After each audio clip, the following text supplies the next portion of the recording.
नमस्कार, city light में स्वागत है आप सभी का। आप देख रहे हैं Avis24। मैं हूं आपके साथ श्रवण तंबोले। बुलेटिन की शुरुआत करेंगे एक बड़ी खबर के साथ। धमतरी से बड़ी खबर है, जहां नरहरा वाटरफॉल में एक हादसा हो गया। एडवेंचर रोपवे झूला अचानक टूट गया। झूला टूटने से कई पर्यटक गिर गए। पर्यटकों के गिरने का वीडियो सामने आया है। वन विभाग ने एडवेंचर रोपवे झूला लगाई। ये तस्वीरें आप देखिए। ये धमतरी से बड़ी खबर है, जहां नरहरा वाटरफॉल में एक बड़ा हादसा हो गया। एडवेंचर रोपवे झूला अचानक से टूट गया और ये तस्वीरें आप देख पा रहे हैं। झूला टूटने से कई पर्यटक गिर गए। पर्यटकों के गिरने का वीडियो सामने आया है। वन विभाग ने एडवेंचर रोपवे झूला यहां पर लगाया है। तो आप तस्वीरें देख पा रहे हैं। धमतरी से नरहरा वाटरफॉल में एक हादसा हुआ है।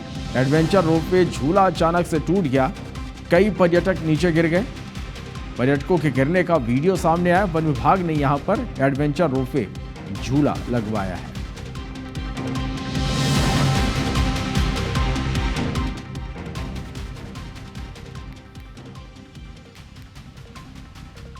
तो नरहरा वाटरफॉल में यह हादसा हुआ है, जिसकी तस्वीरें आप देख पा रहे हैं।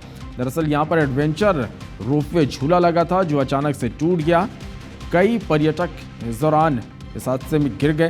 पर्यटकों के गिरने का यह वीडियो सामने आया है। वन विभाग ने एडवेंचर रोपवे झूला लगाया है। तो आप ये तस्वीरें देखिए कि किस तरह से एडवेंचर रोपवे ये झूला है, जो अचानक से टूट गया और जो पर्यटक हैं वो नीचे गिर गए।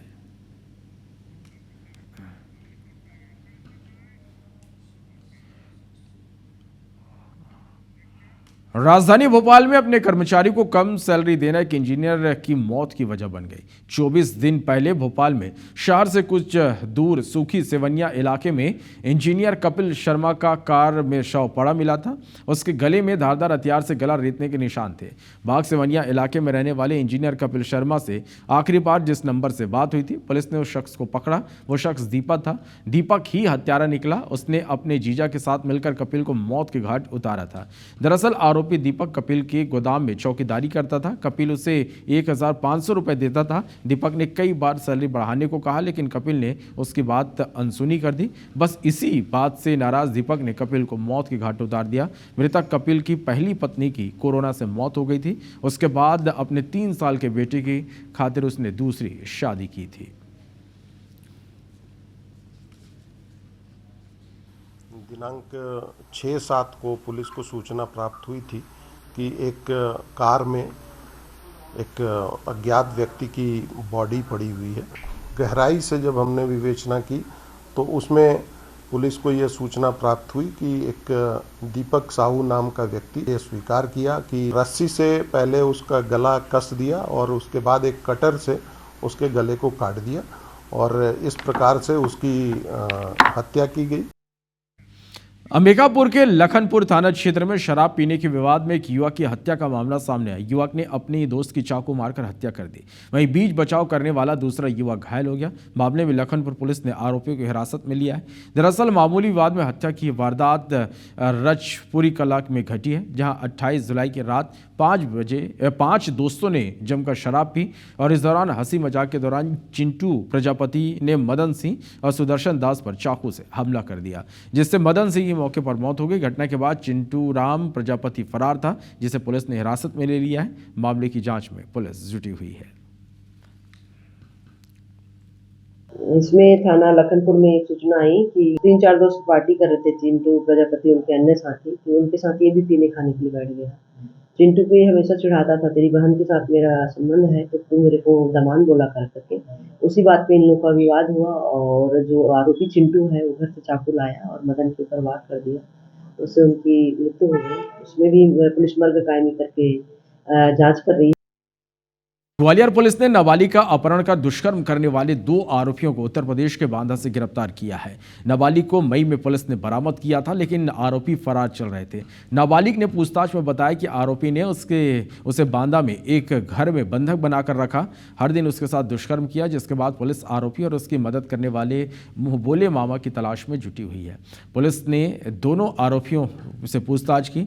दरअसल नाबालिग का परिवार ईंट भट्टी पर काम करता है। अचानक 1 मई को नाबालिग गायब हो गई थी और इसी भट्टी पर बांदा का एक मजदूर भी काम करता था। काफ़ी पता करने के बाद जब नाबालिग के बारे में पता नहीं चला तो पुलिस थाने में शिकायत की गई, जिसके बाद पुलिस को बांदा के मजदूर आनंद सिंह पर संदेह हुआ। आनंद की तलाश में पुलिस बांदा पहुंची और उसके घर से नाबालिग को बरामद किया गया। अब पुलिस ने बांदा में घेराबंदी कर आरोपी को गिरफ्तार किया।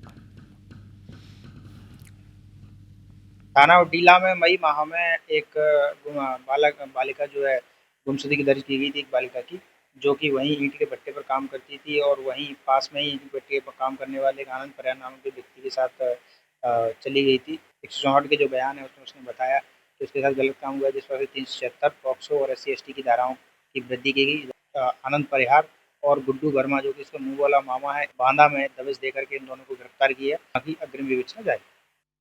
खबर ग्वालियर से, जहां कलेक्ट्रेट में जनसुनवाई के दौरान जमकर हंगामा हुआ। दरअसल सुनवाई में मुरार SDM के साथ शिकायतकर्ता की तीखी बहस हुई, जिसके बाद SDM ने शिकायतकर्ता को जमीन पर धकेल दिया।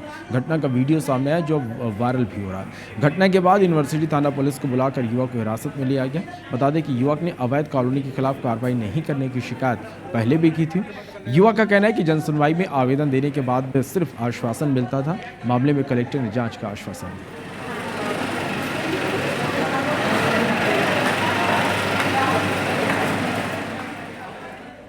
37 साल की उम्र में खुद की और बहन की शादी नहीं हुई तो युवक ने इसके लिए भगवान शिव को दोषी मान लिया और गुस्से में आकर शिवलिंग और दूसरी सामग्री को तालाब में फेंककर नंदी महाराज को खंडित कर दिया। ये पूरा मामला बालोद जिले के ग्राम ओरमा का है, जहां 24 जुलाई को गांव के कुछ लोग पूजा करने गए थे। मंदिर में तोड़फोड़ यहां पर किया गया। मूर्ति खंडित होने को लेकर लोगों में नाराजगी थी। कोतवाली पुलिस ने संदेह होने पर गांव के ही युवक नरेंद्र निषाद को हिरासत में लेकर पूछताछ की तो उन्होंने अपना जुर्म कबूल कर लिया। आरोपी के खिलाफ कई धाराओं के तहत कार्रवाई की गई है। ग्राम ओरमा में एक शिवलिंग था, वहाँ पे इसी क्रम में एक संदेही लल्लू निषाद के बारे में सूचना प्राप्त हुई थी, जिस शादी नहीं हो रही है और उसके कारण वो आक्रोश में आया था। नज़दीक में रखे पत्थर से उसको तोड़कर वहीं पे रखे तालाब में उसे फेंक दिया था, जिसे गांव वालों के समक्ष उसे प्रॉपर जब्ती की गई है और उसकी रिकवरी कर न्यायिक हिरासत पर भेजा गया है। छत्तीसगढ़ के डोंगरगढ़ स्थित एक्सिस बैंक की ब्रांच में बड़ी धोखाधड़ी का खुलासा हुआ है। आरोपी कर्मचारी उमेश गोरले पर 6 खाताधारकों से कुल 1 करोड़ 6 लाख रुपए की धोखाधड़ी का आरोप है। पूरा फर्जीवाड़ा साल 2022 से 2025 के बीच 3 साल तक चलता रहा। आरोपी उमेश मोरले ने ग्राहकों से लोन के प्रोसेस के नाम पर दस्तावेज और OTP हासिल किया, फिर इनकी जानकारी के बिना लोन और ओवरड्राफ्ट खाते खुलवाकर मोटी रकम निकाली। ग्राहक जब बैंक पहुंचे तो उन्होंने अपने ही खातों से रकम निकाले जाने की जानकारी मिली। खाताधारकों ने जब आरोपी से संपर्क किया तो उसने गलती मानी और पैसा लौटाने का भरोसा दिया, लेकिन जब रकम वापस नहीं हुई तो खाताधारकों ने शिकायत दर्ज कराई, जिसके बाद बैंक प्रबंधन ने कार्रवाई करते हुए आरोपी उमेश गोरले को निलंबित कर डोंगरगढ़ थाने में FIR दर्ज कराई है। जानकारी के मुताबिक अब दर्जनों खाताधारक बैंक प्रबंधन और पुलिस से संपर्क कर रहे हैं। आशंका जताई जा रही कि धोखाधड़ी करीब 10 करोड़ रुपए तक जा सकती है। FDR किया 5.5 लाख का और फिर हमारा पैसा 5 लाख पैसा कहाँ गया, तो बैंक वाले कहना है कि ऑनलाइन पैसा निकाल लिया गया। कैसे निकल जाएगा सर? इस तरह से बैंक में उमेश द्वारा हमको धोखाधड़ी दिया गया है। गोरले जी से भी संबंध 10 साल पहले था, तो उन्होंने कहा पैसा अमाउंट ज़्यादा है, आप इसमें से 5.5 लाख को फिक्स कर दीजिए। अपने मोबाइल से मेरी सिम को ऐड करके ईमेल बना रहा हूँ करके उसने कुछ ईमेल बनाए थे, जो पैसा जो है उसने ऑनलाइन ट्रांजैक्शन कर लिया। FIR कराया गया और जिसमें उसमें जो है 1 करोड़ 6 लाख 86,528 रुपये का जो है फ्रॉड किया गया है उमेश गोरले के द्वारा, जो बैंक का कर्मचारी ही था। वहाँ में फरार है, उसके घर में अभी कोई नहीं है। उसकी सरगर्मी से पतासाजी की जा रही है। मध्य प्रदेश विधानसभा के मानसून सत्र के दूसरे दिन भी विपक्ष के तीखे तेवर दिखाए। सदन के बाहर नेता प्रतिपक्ष की अगुवाई में कांग्रेस विधायकों ने बीन बजाते हुए प्रदर्शन किया। एक विधायक भैंस बने थे तो बाकी विधायक उनके आगे बीन बजा रहे थे। विपक्ष ने इस तमाम मुद्दों पर सोई ही सरकार को जगाने की कोशिश बताया तो विपक्ष के इस प्रदर्शन को सत्ता पक्ष ने नौटंकी करार दे दिया।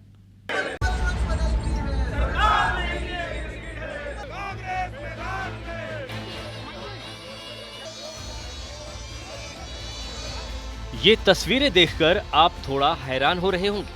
कि विधानसभा में आखिर ये हो क्या रहा है। क्या कोई तमाशा चल रहा है या फिर कोई मदारी अपना खेल दिखा रहा है। लेकिन आपको बता दें, ये कोई तमाशा नहीं, विपक्ष यानी कांग्रेस विधायकों का मानसून सत्र में प्रदर्शन चल रहा है। सत्र के पहले दिन कांग्रेस गिरगिट लेकर आई, दूसरे दिन भैंस के आगे बीन बजाती नजर आई। फिलहाल कांग्रेस विधायक प्रदर्शन कर क्यों रहे हैं ये आगे बताएंगे, लेकिन उसके पहले आप सुनिए जरा मध्य प्रदेश के मुख्यमंत्री डॉक्टर मोहन यादव और सरकार के दूसरे मंत्रियों। भैंस क्यों बनना चाहते हैं, ये मनुष्य योनि को बदनाम कर रहे हैं, कभी गिरगिट बन के अपने बात रखते हैं। तो ये कांग्रेस का रंग बदलने का चरित्र आज़ादी के बाद से दुनिया ने देखा है, प्रदेश ने देखा है। कांग्रेस हमेशा दोरंगे चरित्र से जीती है, तो अपने चरित्र को क्यों बता रही सामने। हम सब जानते हैं कि उनके ज़माने में भैंस के आगे बीन बजाने जैसा ही समय चलता था। मुझे लगता है ये नाटक नौटंकी ना करे, ये सदन की गंभीरता और गरिमा का ध्यान रखें। अभी इंटरनेशनल सपेरे कुछ दिन पहले राजधानी में आए थे और उनने ये कहा था कि आस्तीनों के सांप ढूंढना है, तो सांप ढूंढने के लिए बीन बजाना पड़ेगा।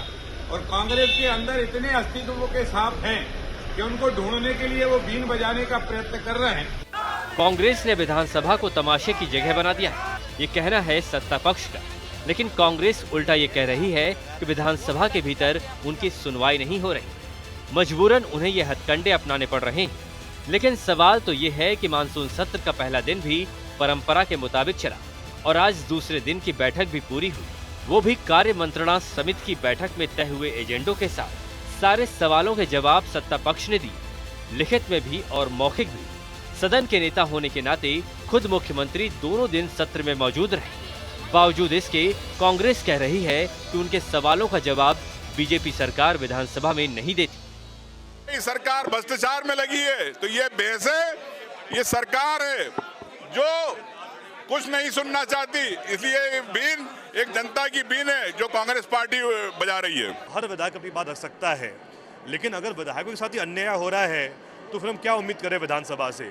तो इसीलिए आज हमने यहाँ पर बहिर्गमन किया है, वॉकआउट किया है, क्योंकि कहीं ना कहीं ये बात स्पष्ट हो रही है कि सदन के अंदर विधायकगण का ही सम्मान नहीं हो पा रहा है। उनकी सच्चाई बताने का काम लोकतंत्र में विपक्ष करता है, तो बुरा क्या है, जो है वैसे बताएं। जाहिर है कांग्रेस की सियासी पैंतरेबाजी बीजेपी को हजम नहीं हो रही। शायद इसी बवाल से बचने के लिए विधानसभा सचिवालय ने मर्यादा और परंपराओं का हवाला देते हुए नारेबाजी और प्रदर्शन को एक सर्कुलर के जरिए रोकने की कोशिश की थी। खैर, लोकतंत्र में सबको विरोध करने और अपनी बात रखने का हक है, लेकिन मर्यादा के साथ। अब सवाल ये भी खड़ा हो रहा है कि विपक्ष के प्रदर्शनों से क्या वाकई विधानसभा की मर्यादा भंग हो रही है। नवीन कुमार सिंह, IBC 24, भोपाल। मध्य प्रदेश में शॉपिंग मॉल, बाजार और कारखानों या प्रोडक्शन यूनिट्स में अब महिलाओं दिन के साथ साथ रात की भी शिफ्ट में काम कर सकेंगी।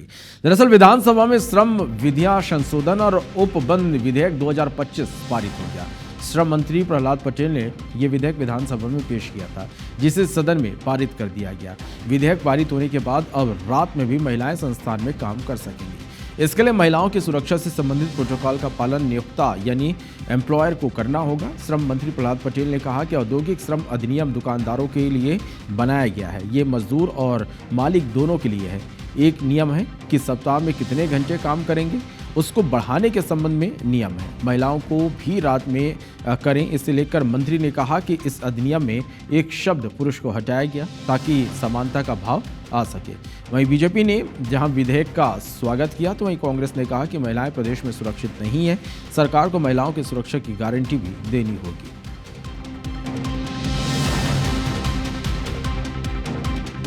तो औद्योगिक हमारा श्रम अधिनियम है और जो दुकानदारों के लिए बना हुआ कानून है उसमें संशोधन है, तो उसको आज पटल पर रखा हुआ है।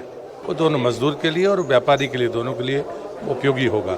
8 घंटे काम करते थे वो तो है ही है, उससे ज़्यादा यदि कोई ज़्यादा काम कर रहे हैं तो वो तो सम्मानजनक है, सम्मान देना चाहिए।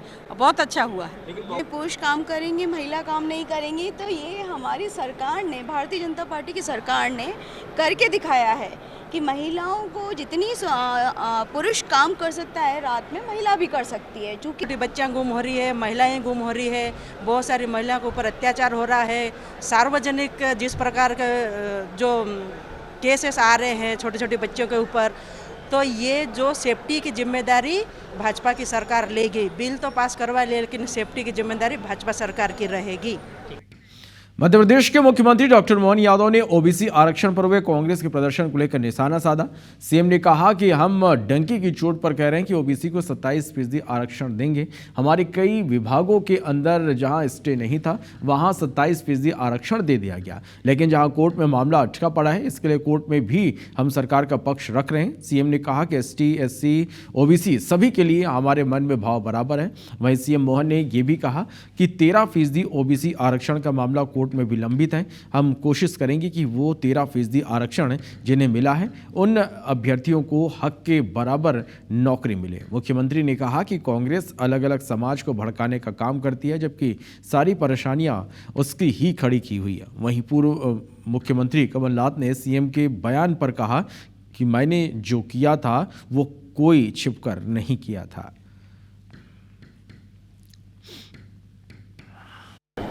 कांग्रेस ने जान करते बगैर तथ्य के कमजोरी के आधार पर, लचर नियम के आधार पर बात रख दी और अब उस बात के आधार पर झूठ बोलती फिरती कि हमको 27% आरक्षण।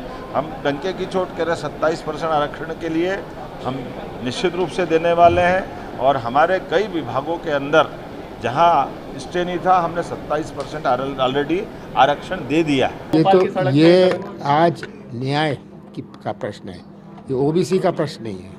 मैं मानता हूँ ये सामाजिक न्याय का प्रश्न है और इसमें कांग्रेस अपनी आवाज़ उठाती रहेगी। भाई जो मैंने किया था कोई छिप के तो नहीं किया था, ये तो आज सब मामला पब्लिक है।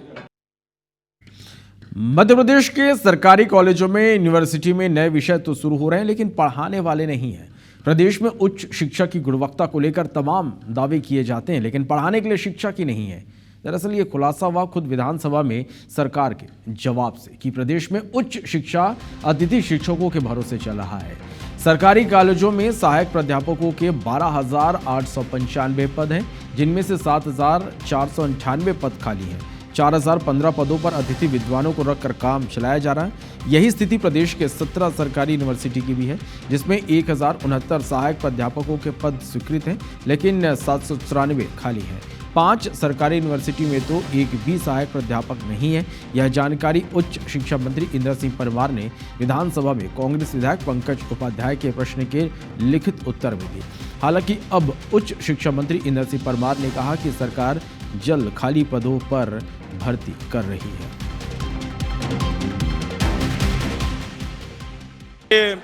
लगभग 1.5 साल से मैं लगातार इस प्रश्न को बहुत ईमानदारी और ताकत से उठा रहा हूँ। 12,800 कुछ पद स्वीकृत हैं, उसमें से 7,500 पद खाली हैं। ये कितना दुर्भाग्यपूर्ण है। ये प्रदेश के युवाओं के साथ, विद्यार्थियों के साथ कितना बड़ा धोखा है कि ये शिक्षा देना नहीं चाहते। और आधे से ज़्यादा पद अगर खाली हैं तो हम समझ सकते हैं कि सरकार क्या हित देखेगी विद्यार्थियों का, युवाओं का। शासन ने भर्ती प्रक्रिया प्रारंभ की है। अभी हम 4,000 से अधिक असिस्टेंट प्रोफेसरों की और ग्रंथपाल ऐसी नियुक्तियां पूरी करने वाले हैं। मध्य प्रदेश वक्फ बोर्ड ने माफिया के खिलाफ ऑपरेशन शुरू कर दिया। वक्फ बोर्ड ने भोपाल के शाहिद अलीम खान के खिलाफ 27 करोड़ 18 लाख की वसूली का नोटिस जारी किया। नोटिस में आरोप है कि बीते 20 साल के दौरान वक्फ की संपत्ति का कमर्शियल इस्तेमाल कर अमानत में खयानत की गई है। अब इस मामले में बाकायदा राजनीति भी शुरू हो गई। वक्फ बोर्ड के नोटिस पर कांग्रेस ने एतराज जताते हुए कहा कि बीजेपी सरकार नोटिस के जरिए लोगों को गुमराह करने की कोशिश कर रही है। इस पर बीजेपी ने दलील दी कि वक्फ बोर्ड की संपत्तियों पर माफिया ने से कब्जा जमा रखा है, लिहाजा ऐसी पर कार्रवाई जरूरी है।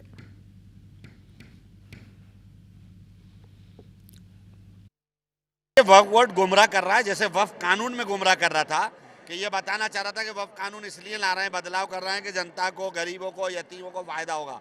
ये भी वही काम है। वक्फ बोर्ड 27 करोड़ का जिस प्रॉपर्टी पे नोटिस दे रहा है वहाँ यतीम खाना चलता है, जो गरीबों का, बेसहारों का, जिनके माँ बाप नहीं होते वो बच्चे पलते हैं। उन्होंने एक अस्पताल दिया था, उसको लेकर नोटिस दे दिया। सरकारी ज़मीनों पे नोटिस क्यों नहीं दे रहा है? तो इसके लिए बधाई की बात रहे, अगर उन्होंने रिकवरी निकाली तो मैं उनको बधाई देता हूँ। मध्य प्रदेश में क्या वक्फ माफिया हैं जो कब्जे कर रखे हैं इन लोगों ने? ये तो सरकार बताएगी। हर अवैध प्रॉपर्टी जब्त होनी चाहिए और इसे राष्ट्रीय संपत्ति घोषित करना चाहिए। गुना से एक बड़ी खबर, जहां भारी बारिश को लेकर केंद्रीय मंत्री ज्योतिरादित्य सिंधिया ने वर्चुअल मीटिंग की है। गुना, अशोकनगर, शिवपुरी तीनों जिले के कलेक्टरों से चर्चा की। लोगों तक राहत बचाव कार्य पहुंचाने के सख्त निर्देश उन्होंने दिए हैं। तो ये बड़ी खबर आप तक हम पहुंचा रहे गुना से। भारी बारिश को लेकर केंद्रीय मंत्री ज्योतिरादित्य सिंधिया ने वर्चुअल मीटिंग की। गुना, अशोकनगर, शिवपुरी तीनों जिले के कलेक्टरों से चर्चा की। लोगों तक राहत बचाव कार्य पहुंचाने के लिए सख्त निर्देश दिए।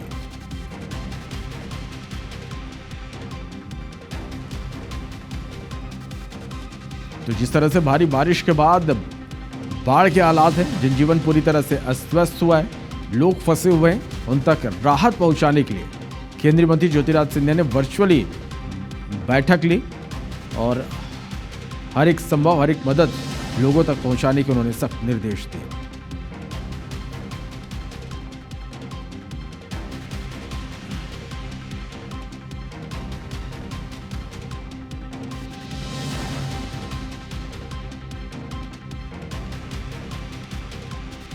और इस बीच बिलासपुर से एक बड़ी खबर आपको बता दें, जहां सड़कों पर गौवंश के मामले पर प्रशासन एक्शन पर है। जिले की में धारा 163 तत्काल प्रभाव से लागू किया गया है। हादसे के लिए मवेशी मालिक जिम्मेदार होंगे। पशुओं को खुला छोड़ने पर पशु मालिक को सजा और जुर्माना होगी। कलेक्टर के निर्देश पर सभी एसडीएम ने आदेश जारी किए हैं। तो ये बड़ी खबर आप तक पहुंचा रहे हैं बिलासपुर से। सड़कों पर गौवंश के मौत के बाद प्रशासन एक्शन पर है। जिले में धारा 163 तत्काल प्रभावशील कर दिया गया है। हादसे के लिए मवेशी मालिक जिम्मेदार होंगे। पशुओं को खुला छोड़ने पर पशु मालिकों पर सजा होगी, जुर्माना उन पर लगाया जाएगा। कलेक्टर के निर्देश पर सभी एसडीएम ने ये आदेश जारी किए हैं। तो सड़कों पर गौवंश के मौत के मामले में प्रशासन ये एक्शन, धारा 163 तत्काल प्रभावशील कर दिया गया है। इस हादसे के लिए मवेशी मालिक जिम्मेदार होंगे।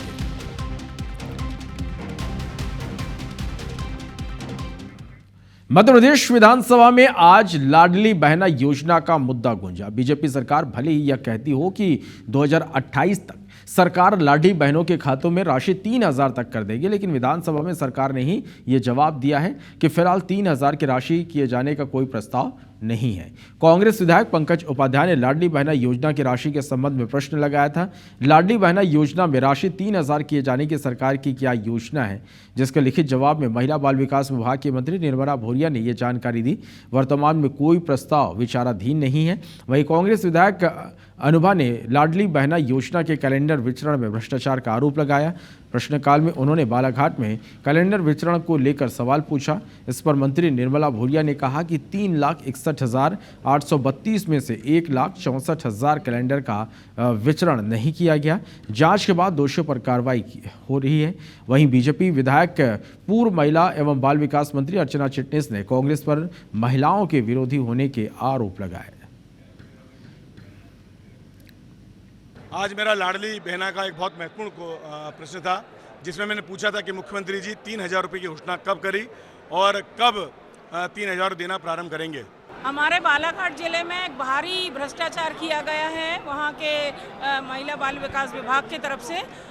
2023 में विधानसभा इलेक्शन के 2 महीने पहले लाडली बहनाओं को कैलेंडर वितरण करने के लिए सरकार की तरफ से भेजे गए थे, लेकिन उसमें 70% तो बांटे गए, लेकिन 30% कैलेंडर रद्दी की टोकरी में डाल दिए गए। सरकार अपनी पिछली योजनाओं को कायम रखते हुए नई योजनाएं प्रारंभ कर रही है और कांग्रेस के पास कोई विषय नहीं है, इसलिए नॉन इश्यूज को इशू बनाना ये कांग्रेस का काम है और वो कांग्रेस कर रही है।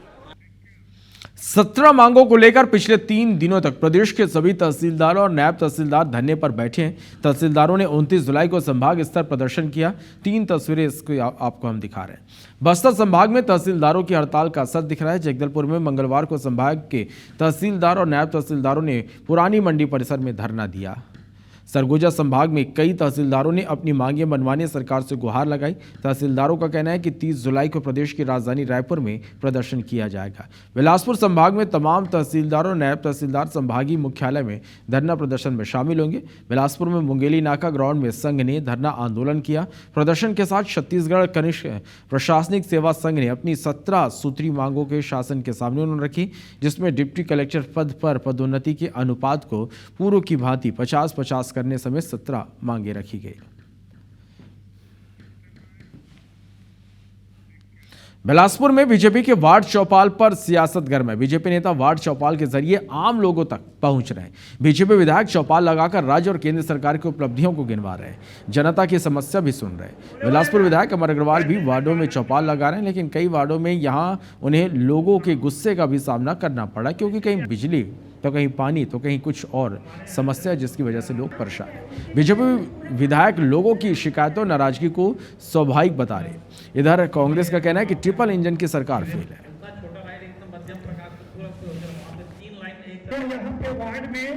यहाँ पे किसी प्रकार का कोई समस्या का हल नहीं हो रहा है। वो रोड, नाली, लाइट, बिजली जो समस्या हो रहा है, यहाँ पे 10 दिनों से पानी नहीं आ रहा है। जो बोलते हैं छत्तीसगढ़ में कहा दिया तले अंधेरा, हमारे यहाँ से पानी पूरे बिलासपुर से सप्लाई होता है कुदूर, लेकिन हम पानी के लिए तरस रहे हैं। समस्या तो सबसे बड़ा ये है सर, लाइट 1 महीना से रोज लाइट बंद हो रहा है। किसी प्रकार का सफाई, देखो सफाई को अभी महापौर आ जाए है, कभी अभी सर करने नहीं आए। और वार्ड चौपाल का कार्यक्रम है, उपलब्धि के साथ साथ मोहल्ले की जो समस्या है जनप्रतिनिधि के सामने हमारी आती है, तो महापौर भी हैं, पार्षद सब साथ रहते हैं और उसका निराकरण हम करेंगे। बिजली पानी की समस्या, साफ सफाई, पूरा बिलासपुर में गंदगी मची हुई है, लेकिन अमर अग्रवाल जी के कानों में जू नहीं रही और उन्हें कोई अधिकार नहीं है इस पद पर रहने का। उनकी नैतिक जिम्मेदारी है कि वो इस पद को तत्काल त्याग कर पत्र देकर विधायक पद से इस्तीफा दें। अगली खबर झाबुआ के तांदा थाने क्षेत्र से, जहां एक कुरियर वाहन से करोड़ों रुपए का अवैध सोना, चांदी और नगद बरामद किया गया। मामले में 3 लोगों को पुलिस ने गिरफ्तार किया है। दरअसल बीती रात पुलिस को मुखबिर से वाहन में संदिग्ध सामान का एक राज्य से दूसरे राज्य भेजे जाने की जानकारी मिली, जिसके बाद पुलिस ने भैरू घाट में वाहन को रोककर तलाशी ली। इस दौरान पुलिस ने करीब 74 किलो 150 ग्राम चांदी, 330 ग्राम सोना और करीब 80 लाख रुपए नगद बरामद किए गए। पूरे सामान की कीमत करोड़ों रुपए बताई जा रही है। मामले में पुलिस ने 3 लोगों को गिरफ्तार किया है। वहीं पुलिस अधिकारी का कहना है कि मामले में केस दर्ज कर जांच शुरू कर दी गई है। इसमें मुखबिर द्वारा सूचना प्राप्त हुई कि एक वाहन है जिसमें कोई इलीगल एक्टिविटी या कोई मादक पदार्थ जैसी सामग्री हो सकती है। तत्काल पुलिस ने घेराबंदी करी और पकड़ा। जब इस मौके पर पूछताछ की गई तो इनके द्वारा बताया गया कि इसमें चांदी है, सोना है और कैश है। और इस पूरी कार्रवाई में पुलिस को 78,99,500 रुपये कैश मिला है। तो जब इससे सख्ती से पूछताछ की गई तो ये इस संबंध में कोई सार्थक जवाब पेश नहीं कर पाया।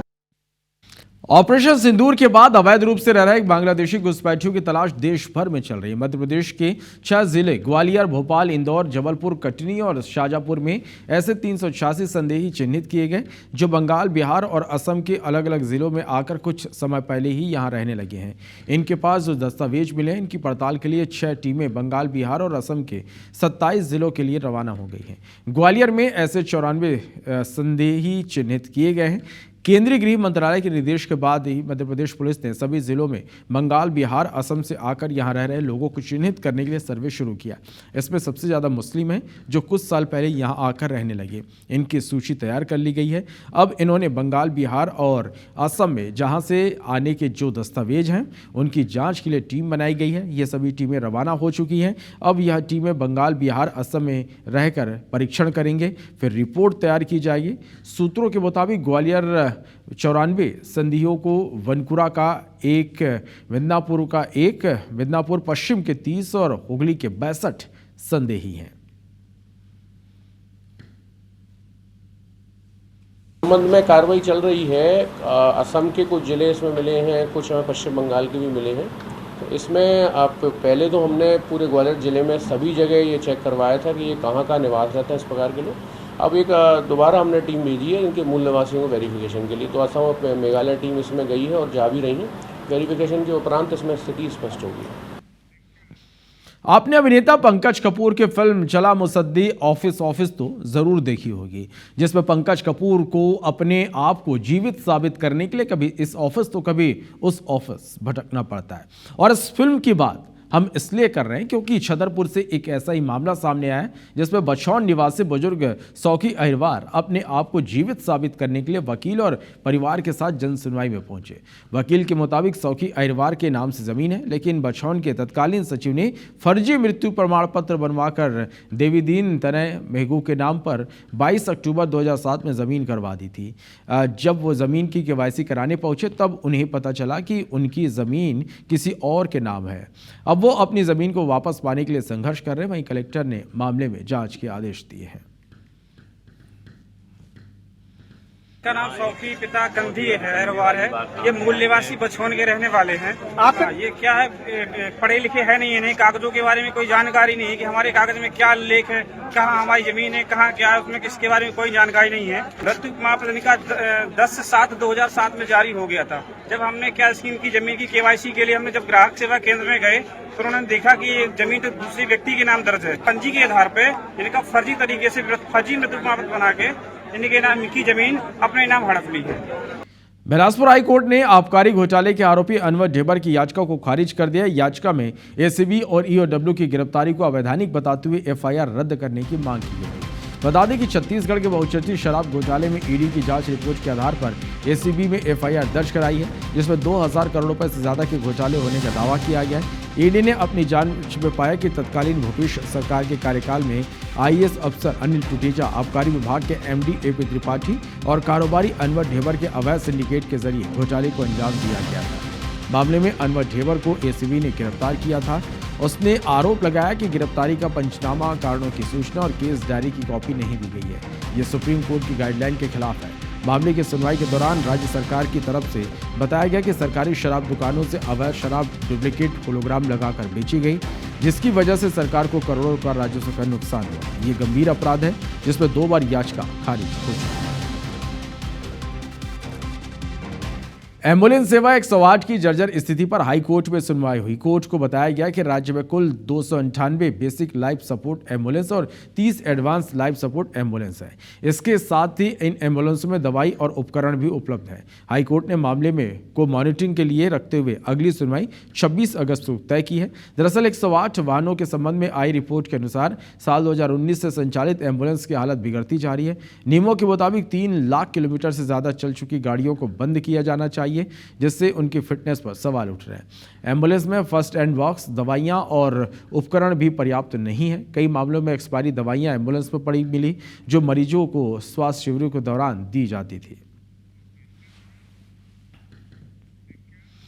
खबर सागर से, जहां ठगी का शिकार हुए कई युवक युवतियां गोपालगंज थाने पहुंचे।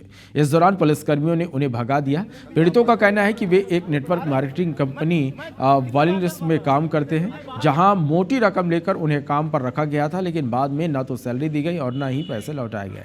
मामले में थाने में सुनवाई नहीं होने पर पीड़ित SP कार्यालय पहुंचे, शिकायत की। इसके बाद SP के निर्देश पर गोपालगंज थाना पुलिस ने केस दर्ज कर जाँच शुरू की। बता दें कि बीते 1 साल से गोपालगंज थाने में ठगी की करीब 20 शिकायतें दर्ज की गई है। फिलहाल पुलिस जांच कर रही है। वीवीरस कंपनी में काम करती थी, जहाँ पे हम लोग से पैसे लिए गए, पर वहाँ पे रिटर्न नहीं मिले थे हम लोग को, जिसकी कंप्लेंट लिखवाने के लिए हम लोग गोपालगंज थाने में गए थे। वहाँ पे हम लोगों की कंप्लेंट नहीं लिखी गई एंड हम लोग के जो और भी साथी थे उनके साथ बदतमीजी भी की गई। लड़कों ने उसमें अप्लाई किया था, फिर उनसे कुछ रुपयों की ठगी की गई है। ऐसे कई सारे पीड़ित आए थे, तो उनकी शिकायत के आधार पर इसमें प्रथम दृष्टया गोपालगंज थाने में मामला पंजीबद्ध किया गया है। ग्वालियर में 8 करोड़ की धान खरीदी घोटाले के मामले में अब किसान सत्याग्रह पर आ गए हैं। कलेक्ट्रेट के बाहर बारिश में किसानों ने घोटालेबाजों की गिरफ्तारी की मांग को लेकर सत्याग्रह शुरू कर दिया है। किसानों ने कहा कि लगातार जांच के नाम पर धान खरीदी की राशि का भुगतान नहीं किया जा रहा, रोटी तक के लाले पड़ गए हैं। दरअसल ग्वालियर लक्ष्मीगंज गल्ला मंडी के पूर्व सचिव, प्रांगण अधिकारी, सहायक निरीक्षक और लाइसेंस शाखा के प्रभारी ने 3 कारोबारियों के साथ साठगांठ से 750 किसानों से 8 करोड़ की ठगी कर ली। इन लोगों ने किसानों से धान खरीदा, लेकिन पूरा पैसा नहीं चुकाया। मंडी अधिकारियों से मिलीभगत कर कारोबारी ने फसल को वेयरहाउस में रखकर बैंक से कर्ज भी ले लिया। फसल का पैसा नहीं मिला तो किसानों ने हल्ला मचाया। 5 महीने बाद पुलिस ने मंडी के पूर्व सचिव समेत 7 लोगों पर केस दर्ज किया है। ठगी का खेल 1 अक्टूबर 2024 से जनवरी 2025 तक चला। मामले में पुलिस ने 2 आरोपियों को गिरफ्तार किया है, लेकिन किसानों को उनका पैसा नहीं मिला। देखिए, हम लोग ये मांग कर रहे हैं कि दिसंबर 2024 में किसानों से धान खरीदी गई और यहाँ पर किसानों का पैसा का भुगतान नहीं किया जा रहा है। 8 करोड़ रुपए खा के भाग गए और पुलिस अभी तक उन आरोपियों को पकड़ नहीं पा रही। जिला प्रशासन और शासन मिलके टाल रहा है बार बार किसानों को, और किसानों को धमकी दे रहा है कि तुम्हें जेल भेज देंगे। हमको पैसा चाहिए, कुछ नहीं चाहिए, हमारा हक चाहिए हमारा। अरे ठगी का, हम तो धान लेके मंडी को दे दिया और चेक काट के दे दिया, हमको पैसा नहीं मिला है। अंतर्राष्ट्रीय बाघ दिवस पर भोपाल में आयोजित कार्यक्रम में मुख्यमंत्री डॉक्टर मोहन यादव शामिल हुए। वन्य जीव संरक्षण और पर्यटन को लेकर उन्होंने कहा कि बाघ को नजरअंदाज कर शेर को राजा माना जाता है, जबकि असली ताकत टाइगर में है। हमारे लिए बाघ ही जंगल का राजा है। मुख्यमंत्री ने बताया कि मध्य प्रदेश में फिलहाल 800 से ज्यादा बाघ है। भोपाल के आसपास 15 से 20 किलोमीटर के दायरे में भी बाघ दिखाई देते हैं। चीता प्रोजेक्ट का जिक्र करते हुए सीएम ने कहा कि लोगों ने सवाल उठाए, लेकिन हमने रिस्क लिया। 20 चीते आए थे, आज उनकी संख्या 28 हो चुकी है। इसके साथ ही उन्होंने जबलपुर में रानी दुर्गावती टाइगर सफारी और उज्जैन में आधुनिक जू की स्थापना की घोषणा की। उन्होंने ये भी कहा कि जंगलों को पर्यटन से जोड़ने की कोशिश की जा रही, ताकि वन्य जीवों की रक्षा के साथ रोजगार भी बढ़े। टाइगर हमारा अपनी दिनचर्या सवेरे से लेके जो उसका सायंकाल से लेके पूरी रात अपना पूरा एरिया की चौकसी वो खुद करता है। और मेरे राज्य के अंदर कोई घुसा तो नहीं है, घुसा तो निपटने का दम भी रखता है। इसके उलट जिसको राजा कहते वो क्या करता है, ये जब शिकार आ गया हाथ में तो जाके खाने के लिए नंबर 1 का नंबर लगाएगा। अब वो तो मालूम नहीं उसको राजा बनाया कि नहीं बनाया, हम क्यों उसको राजा मान रहे, ये आज तक समझ में नहीं आया। हम तो नंबर अपने टाइगर को दे। सागर जिला अस्पताल के ऑपरेशन थिएटर में उस वक्त हड़कंप मच गया जब वहां एक जहरीले सांप की मौजूदगी की खबर मिली। पिछले 3 दिनों से अस्पताल में नजर आ रहा यह सांप आखिरकार कल पकड़ा गया। स्नैक कैचर ने बिना किसी देरी के मौके पर पहुंचकर उसे सुरक्षित तरीके से काबू में किया। अस्पताल प्रबंधन के मुताबिक यह सांप पिछले 3 दिनों से अस्पताल के अलग अलग हिस्सों में दिखाई दे रहा था। 2 दिन पहले भी स्नैक कैचर ने इसे पकड़ने की कोशिश की, लेकिन सांप चकमा देकर भाग गया। स्नैक कैचर ने बताया कि यह सांप घोड़ा पछाड़ प्रजाति का था, जो काफ़ी तेज़ और चपल माने जाते हैं, लेकिन सही तकनीक और धैर्य ने उन्हें सुरक्षित तरीके से पकड़ा और अब जंगल में इसे छोड़ दिया जाएगा।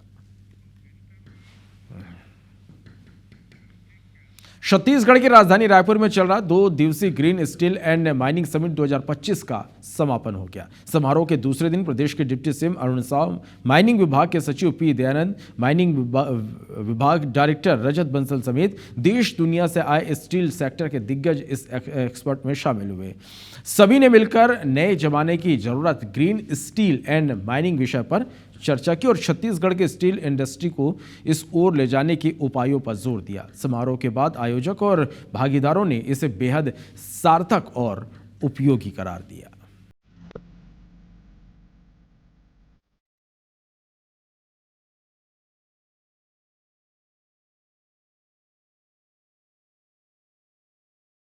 ग्लोबल वार्मिंग की चुनौतियों से परेशान दुनिया ग्रीन एनर्जी पर फोकस कर रही है। अमेरिका समेत पश्चिमी देशों में उसी स्टील को एंट्री मिलेगी जिसका उत्पादन कम से कम कार्बन उत्सर्जन के जरिए हुआ है। छत्तीसगढ़ समेत देश भर की स्टील इंडस्ट्री इस डिमांड के अनुसार खुद को कैसे ढाले, इसे लेकर शुरू हुआ 2 दिवसीय green steel and mining summit 2025 का मंगलवार को समापन हुआ। इन 2 दिनों में अलग अलग सेशन में इस सेक्टर की दिग्गज कंपनियों के प्रतिनिधियों से लेकर ग्रीन स्टील सेक्टर के विशेषज्ञ और स्टील इंडस्ट्री से जुड़े उद्योगपतियों के बीच गहन विचार विमर्श हुआ। तकनीकी सेशन के दौरान स्टील निर्माण के क्षेत्र में इस्तेमाल होने वाली यूटिलिटी की बेस्ट ऑप्शनल प्रैक्टिस पर चर्चा हुई। स्टील प्रोडक्ट्स के ग्रीन निर्माण के रास्ते विषय पर तकनीकी सेशन का आयोजन किया गया। पारन क्लाइमेट की फाउंडर सीईओ मिस अना सांग ने ग्रीन स्टील की वैश्विक पॉलिसी पर विस्तार से रोशनी डाली। CSIDC के चेयरमैन राजीव अग्रवाल भी इस कार्यक्रम में शामिल हुए और बताया कि लॉ अयस्क लेकर उद्योग नीति में जल्द ही अभिनव प्रयास सरकार की तरफ से दिखने जा रहा है। कार्यक्रम के दूसरे चरण में ग्रीन माइनिंग पर सारगर्भित चर्चा हुई, जिसमें छत्तीसगढ़ माइनिंग विभाग के सचिव पी दयानंद ने जानकारी दी। वहीं जवाबदेह माइनिंग विषय पर आधारित परिचर्चा ग्रीन स्टील की दिशा में पहला कदम पर प्रेजेंटेशन देते हुए माइनिंग विभाग के डायरेक्टर रजत बंसल ने बताया कि छत्तीसगढ़ में माइनिंग और स्टील का क्या स्कोप है। और भविष्य में कितनी संभावनाएं खुलने जा रही है। हम लोग टेक्सटाइल में जा रहे हैं, हम लोग फर्नीचर्स में जा रहे हैं, फर्नीचर उद्योग जो कि यहाँ नहीं है हम उसमें जा रहे हैं, हम लोग इलेक्ट्रिक और इलेक्ट्रॉनिक्स दोनों अलग अलग विषय हैं हम उसमें जा रहे हैं। तो कोई भी ऐसा क्षेत्र छत्तीसगढ़ नहीं छोड़ रहा जहाँ के उद्योगपति यहाँ नहीं आ रहे हैं। रायगढ़ के अंदर जिंदल का बहुत बड़ा प्लांट आ रहा है स्टील के अंदर, तो ये हमारा सब जगह चल रहा है। जो CII है, मतलब ये इतना अभी रिलेवेंट है ये समिट कि जब हम छत्तीसगढ़ की बात करते हैं तो हम आपको मालूम है मतलब वो माइनिंग सेक्टर में जो काम करने वाले लीडिंग स्टेट है, तो उसमें अगर हम ग्रीन माइनिंग की बात करें तो बहुत ज़रूरी है ये। और जो green steel and mining first time इनने ऐड किया है। छत्तीसगढ़ में जो स्टील और आयरन इंडस्ट्री है वो पूरे देश में सबसे मजबूत मानी जाती है, उसका जो इकोसिस्टम है सबसे मजबूत माना जाता है। और हम मानते हैं और भारत सरकार का भी ये मानना है कि जो ग्रीन ट्रांजिशन है उसमें भी छत्तीसगढ़ एक लीडिंग भूमिका निभा सकता है।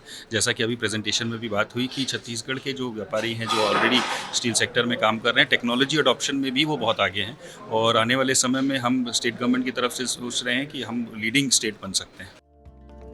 कार्यक्रम के आखिरी पायदान पर आयोजित CEO सेशन बेहद शानदार रहा।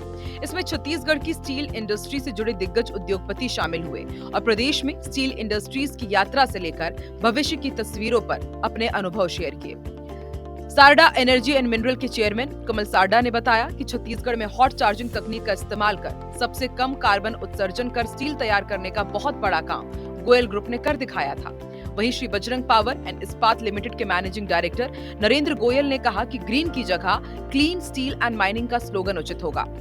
कार्यक्रम के आखिर में CFO राउंड हुआ जिसमें डिप्टी CM अरुण साव शामिल हुए।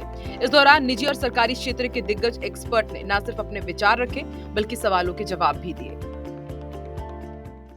जिस तरह से अलग अलग विषयों पर यहाँ पर चर्चा हुई है, बातचीत हुई है और जितनी गंभीरता से विषयों की चर्चा यहाँ पर हुई है और आज की आवश्यकता है और पूरी दुनिया उसी दिशा में जा रही है, तो निश्चित रूप से ये 2 दिवसीय समिट मील का पत्थर साबित होने वाला है और इसका बड़ा लाभ देश और प्रदेश को होने वाला है। मुझे बहुत खुशी हुई है कि पूरे देश से और विदेश से काफ़ी लोगों ने इसमें पार्टिसिपेट किया। बहुत अलग अलग टेक्नोलॉजीज़ के बारे में सुनने को मिला, बहुत फ्यूचरिस्टिक टेक्नोलॉजीज़ के बारे में सुनने को मिला। लोकल छत्तीसगढ़ के लोगों ने जिन्होंने यहाँ अपना पूरा जीवन बिताया है वो नया क्या कर रहे हैं और आगे क्या करना चाहते हैं वो सुनने को मिला। यहाँ की गवर्नमेंट कितनी प्रोएक्टिव है, सरकार की सोच क्या है, सरकार की मंशा क्या है और वो कैसे इंडस्ट्री को सपोर्ट कर रही है उसके बारे में भी सुनने को मिला। चाहे यात्रा कितनी भी लंबी हो, पहला कदम तो बढ़ाना पड़ता है और इसको वैसे ही कदम मान लें, भले ये बेबी स्टेप्स हैं बट ये आगे जा कर के फ्यूचर तो वही है और वहाँ जाना पड़ेगा। और ये बहुत अच्छी बात है कि सिद्धार्थ जी के नेतृत्व में और हम लोगों ने ये एक छोटी सी शुरुआत करी है और इसका एक बड़ा वटवृक्ष दिखेगा आने वाले सालों में और इसमें मेरे को पूरा विश्वास है।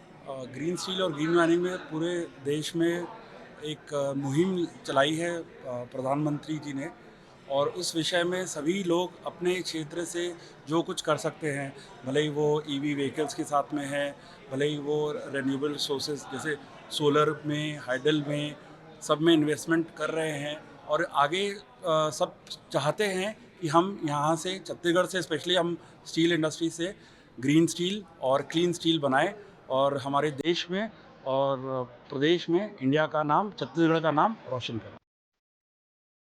ग्रीन स्टील एंड माइनिंग का लक्ष्य पाना फिलहाल एक चुनौती से कम नहीं है, लेकिन वर्तमान चुनौतियों को देखते हुए इस विकल्प को अपनाना ही होगा। CII की ये पहल उस लक्ष्य को पाने की दिशा में एक छोटा ही सही लेकिन सार्थक कदम जरूर है। राजेश राज, IBC 24, रायपुर। रतलाम के सालाना में शासकीय आदिवासी हॉस्टल के छात्रों ने जिम्मेदारों के खिलाफ मोर्चा खोल दिया। ये छात्र कलेक्टर से मिलने 16 किलोमीटर पैदल निकल पड़े। बच्चों के पैदल मार्च की खबर सुनती कलेक्टर और जिला पंचायत CO ने छात्रों से डेलनपुर गांव के पास रोड किनारे मुलाकात की। इस दौरान छात्रों ने हॉस्टल के सुविधाओं को लेकर अधिकारियों को जानकारी दी। मामले को लेकर कलेक्टर ने जल्द ही सभी समस्याओं के निराकरण का आश्वासन दिया।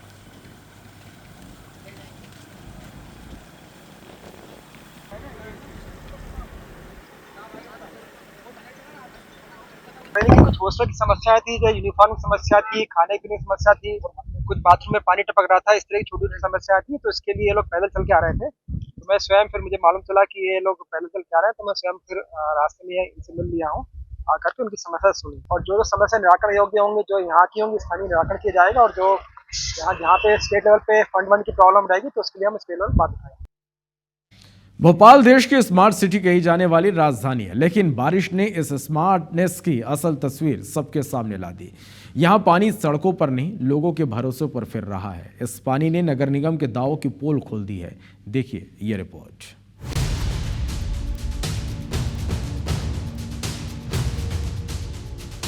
ये तस्वीर किसी गांव या कस्बे की नहीं, भोपाल रेलवे स्टेशन के प्लेटफॉर्म नंबर 6 की ओर जाने वाली रोड की है। यहाँ 2 फीट तक पानी भरा है। सामान संभाले या अपनी जान, लोगों को फैसला करना मुश्किल हो गया। हर कदम खतरनाक है, हर लहर एक खतरे की घंटी। इस सड़क पर महज एक सावधानी का बोर्ड लगाकर छोड़ दिया गया है और साथ ही छोड़ा गया है 4 से 5 फीट का खुला चेंबर। इसमें कोई गिरा तो वापस नहीं आएगा, बच गए तो अपनी अच्छी किस्मत समझो। भोपाल नगर निगम की लापरवाही किसी की भी जिंदगी पर भारी पड़ सकती है। ये तस्वीरें हैं राजधानी भोपाल के सबसे व्यस्ततम इलाके की, भोपाल जंक्शन के 6 नंबर प्लेटफॉर्म की। और यहाँ की स्थिति देखिए, ऐसा लगेगा कि जैसे राजधानी भोपाल की सड़कें जो है वो तालाबों में परिवर्तित हो चुकी हैं। दुकानों के अंदर यहाँ पर पानी भर चुका है। आपको यहाँ पर कोई भी नगर निगम कर्मी, कोई भी प्रशासन, जिला प्रशासन यहाँ पर कोई नजर नहीं आ रहा। आम लोग किस कदर परेशान हैं, तस्वीरें इसकी गवाही है। सुबह से शाम तक अनगिनत लोग हादसे का शिकार हो रहे हैं। किसी की बाइक पलट जाती है तो किसी का रिक्शा। मदद के लिए लोग ही एक दूसरे का सहारा बन रहे हैं और जिम्मेदार गायब है। कोई भी यहाँ प्रशासन नहीं आया कोई मदद के लिए। अभी यहाँ ऑटो 2-3 फंस गए, उनको ऐसे पानी गिरते में निकाला उनको बाहर। नगर निगम की व्यवस्थाओं की सारी पोल खुलते नजर आ रही है। इस वक्त आप देख सकते हैं ये कोई समंदर नहीं है, ये नव निर्मित फ्लाईओवर है। जी हाँ, अंबेडकर ब्रिज आपको सामने नजर आ रहा है। हाल फिलहाल में इस ब्रिज का निर्माण हुआ है और इस ब्रिज में किस तरीके से गाड़ियां डुबकियां लगाते नजर आ रही हैं वो भी साफ तौर पर देखा जा सकता है। दुश्वारियां कई हैं, सुनते हैं महापौर का इस पर क्या कहना है। जो कंट्रोल रूम में सूचनाएं आ रही हैं, कहीं से शिकायतें आ रही हैं, तो वो संबंधित DHO और दरोगा तक पहुंच रही है ताकि स्थिति कंट्रोल कर सके। कई जगह पंप वगैरह लगाकर पानी निकलवाने की व्यवस्था की जाती है। खुला चैम्बर हो या स्टेशन की ओर जाने वाली डूबी ये रोड, तस्वीरें चीख कर कह रही हैं कि सिस्टम सो रहा है और जनता भुगत रही है। जिन्हें जिम्मेदार बनाया वो जिम्मेदारी से मुंह मोड़ चुके हैं। जनता इनकी लापरवाही की बड़ी कीमत चुका रही है। जल भराव के साथ अगर कुछ बह गया है तो वो है जनता का सिस्टम पर से भरोसा। सिस्टम रिपोर्ट कार्ड में नंबर बना लेता है, लेकिन जमीन पर सिर्फ खानापूर्ति दिखाई देती है। सवाल ये नहीं कि बारिश कितनी हुई, सवाल ये है कि तैयारी कितनी ईमानदार थी। साक्षी त्रिपाठी के साथ bureau report, IBC 24 Bhopal. Nagpanchami पर मध्य प्रदेश में कई जगह पर पूजन और मेले का आयोजन किया गया है। रायसेन में एक ऐसी जगह है जहां नागपंचमी पर नागों की अदालत लगती है। नागपंचमी पर गैरतगंज तहसील के श्री राम रसिया धाम सिहोरा खुर्द में नागों की अदालत लगती है और यह मान्यता है कि अदालत में आने वाला कोई भी इंसान बिना न्याय के वापस नहीं जाता। सिहोरा खुर्द हनुमान और शिवजी के सिद्ध स्थान के लिए ये प्रसिद्ध है। यहाँ नागदेव का चबूतरा है। यहाँ नागों की अदालत लगती है जहाँ सर्पदंश से पीड़ित लोग यहाँ पर पहुँचते हैं। इधर खरगोन में नाग पंचमी पर दामाखेड़ा नाग मंदिर में 1 लाख से ज्यादा लोग पहुंचे और नाग देवता के दर्शन किए। दर्शन के लिए सुबह से कतार लगी रही। दामखेड़ा नाग मंदिर में नाग पंचमी पर नारियल चढ़ाने की परंपरा है। कई लोग कुल देवता के रूप में नाग देवता की यहाँ पूजा करते हैं। और कुछ इसी तरह बड़वानी जिले के नागलवाड़ी में भीलट देव शिखर धाम पर मेला लगा। नाग पंचमी पर हजारों श्रद्धालुओं ने बाबा भीलट देव के दर्शन किए। रात 10 बजे 51 लीटर दूध से दूध अभिषेक किया गया। फिर रात 1 बजे बाबा का विशेष श्रृंगार और चोला परिवर्तन किया गया। सुबह 4 बजे महाआरती की गई। नागलवाड़ी टमाटर ग्रुप और कातोरा गादी मंडल ने 108 व्यंजनों का भोग लगाकर प्रसादी वितरित किए। इधर छत्तीसगढ़ के केदारनाथ कहे जाने वाला दलहा पहाड़ में नागपंचमी के दिन अकलतरा ब्लॉक के दलहा पहाड़ में नागपंचमी पर भव्य मेले का आयोजन हुआ। मेले में आसपास सहित दूसरे प्रदेश से लाखों पर्यटक पहुंचे। दलहा पहाड़ में स्थित सूर्य कुंड की मान्यता है कि यहाँ की जल सेवन करने से शारीरिक समस्याएं या बीमारी दूर हो जाती हैं। इधर अंबिकापुर के स्वर्णकार भवन में आयोजित काल सर्प दोष योग पूजा में 108 शिवलिंग बनाकर पूजा अर्चना की गई। ग्रह दोष को दूर करने के लिए इस पूजा में काफ़ी संख्या में श्रद्धालु पहुंचे थे। मान्यता है कि हिंदू रीति रिवाज में जिस तरह से दूध देने वाली गाय का महत्व होता है, उसी तरीके से विष देने वाले सर्प का भी महत्व बताया गया है। इधर पेंड्रा में नागपंचमी के शुभ अवसर पर स्वामी शिवानंद महाराज जी के यहाँ भगवान शिव का विशेष रुद्राभिषेक किया गया। यहाँ धार्मिक कार्यक्रम जोगी गुफा और श्री नटेश्वर आश्रम बस्ती बगरा में हुआ। तो वहीं धमतरी के प्राचीन नागदेव मंदिर में आस्था की भीड़ उमड़ी। 11वीं शताब्दी में बने प्राचीन नाग मंदिर में सुबह से ही दर्शन के लिए भक्त पहुंचते रहे। मंदिर परिसर में श्रद्धालुओं हाथ में फूल, पान, बेलपत्र और दूध लेकर पूजा करने पहुंचे। मान्यता है कि प्राचीन नागदेव मंदिर क्षेत्र में आज तक सर्पदंश के एक भी केस नहीं हुआ, जिसे लोग किसी चमत्कार से कम नहीं मानते। इधर शाजापुर जिला मुख्यालय से मात्र 16 किलोमीटर दूर स्थित छलगांव में 1000 वर्ष पुराना तक्षक नाग महाराज का मंदिर है। यहाँ स्थित नाग देवता का स्थान और प्राकृतिक के बीच विशाल बरगद का पेड़ लोगों की आस्था से जुड़ा हुआ है। यह बरगद करीब 2 बीघा में फैला हुआ है। इसकी जटाएं मंदिर से कुछ दूर इस तरह से लिपटी हुई हैं जैसे स्वयं नाग देवता उसमें समाहित हो। पुजारी ने बताया कि तक्षक महाराज के मंदिर की ऐसे मान्यता है कि यहाँ से कोई एक सूखी लकड़ी भी नहीं उठा सकता। पहले किसी ने सूखी लकड़ी उठाई तो ये अंधे हो गए। इस मंदिर में हर साल गंगा दशमी पर मंदिर में सप्तदिवसीय विशेष यज्ञ का आयोजन किया जाता है। उज्जैन में ज्योतिर्लिंग महाकालेश्वर मंदिर के ऊपरी तल पर बने नागचंद्रेश्वर पट पर नागपंचमी पर साल में एक बार 24 घंटे के लिए खोले जाते हैं। महानिर्वाणी अखाड़े के महंत विनीत गिरी ने पट खोलते ही नागचंद्रेश्वर भगवान का पूजन अभिषेक किया। उन्होंने बताया कि नागचंद्रेश्वर भगवान की त्रिकाल पूजा की परंपरा के अनुसार 3 अलग अलग समय पर होने वाली पूजा का प्रथम पूजन मध्य रात्रि 12 बजे पट खुलने के बाद की जाती है। दूसरी पूजा दोपहर 12 बजे और तीसरी पूजा शाम 7:30 बजे भगवान महाकाल की संध्या आरती के बाद की जाती है। इसके बाद रात 12 बजे आरती के बाद मंदिर के पट को फिर से 1 साल के लिए बंद कर दिया जाता है। दर्शन व्यवस्था को सुनिश्चित करने के लिए एरो ब्रिज बैरिकेडिंग, अलग प्रवेश निकास मार्ग बनाए गए हैं। 1900 से अधिक सुरक्षाकर्मी, पुलिस बल और 700 से अधिक सीसीटीवी के साथ निगरानी की गई। इधर छत्तीसगढ़ के केदारनाथ कहे जाने वाले दलहा पहाड़ में नागपंचमी के दिन भव्य मेला का आयोजन हुआ। अकलतरा के ब्लॉक के दलहा पहाड़ में नागपंचमी के दिन सालों से मेले का आयोजन किया जा रहा है। मेले में आसपास सहित दूसरे प्रदेशों के लाखों पर्यटक पहुंचे। दलहा पहाड़ से सूर्य कुंड की यह मान्यता है कि यहाँ की जल सेवन करने से शारीरिक समस्याएं, बीमारी दूर हो जाती है। सूर्य कुंड पहाड़ में काफ़ी ऊपर है, फिर भी सूखता नहीं है, जो आकर्षण का केंद्र है। हनुमान जी की प्राचीन मंदिर को लेकर लोगों में गहरी आस्था है। जांजगीर की पुरानी बस्ती में नागपंचमी के मौके पर नगबत कार्यक्रम का आयोजन हुआ। यह परंपरा दशकों से चली आ रही है। लोग कीचड़ में सांप की तरह लोट मारते हैं। लोगों का कहना है कि सर्पदंश से बचाव अच्छी फसल के लिए हर साल नगबत आयोजित किया जाता है। इस दौरान बड़ी संख्या में लोग मौजूद रहे। तो हर साल के जैसे इस साल भी रायपुर के गुढ़ियारी में भव्य कुश्ती का आयोजन किया गया। श्री शंकर मंदिर सेवा समिति और शुक्रवारी बाजार अखाड़ा गुढ़ियारी पिछले 78 सालों से नाग पंचमी के दिन छत्तीसगढ़ स्तरीय कुश्ती प्रतियोगिता का आयोजन करते आ रहा है। और इस बार इस प्रतियोगिता में रायपुर सहित 5 जिलों के 7 अखाड़े की टीम आई है, जिसमें 2 दर्जन से ज़्यादा पुरुष और महिलाओं ने पहलवानियों में हिस्सा लिया। बता दें कि बिना किसी सरकारी सहयोग से हो रही इस प्रतियोगिता में सभी प्रतियोगियों को नगद पुरस्कार दिया गया। प्रतियोगिता में भाग लेने वाले पहलवानों और आयोजकों ने कहा कि सरकार का सहयोग मिले तो हम आने वाले दिनों में इस प्रतियोगिता को और भव्य बनाने की कोशिश करेंगे। उनका हम हार्दिक स्वागत करते हैं। मीडिया के ये कार्यक्रम हम सफल नहीं कर पाएंगे। धन्यवाद। फिलहाल इस बुलेटिन में इतना ही। नमस्कार।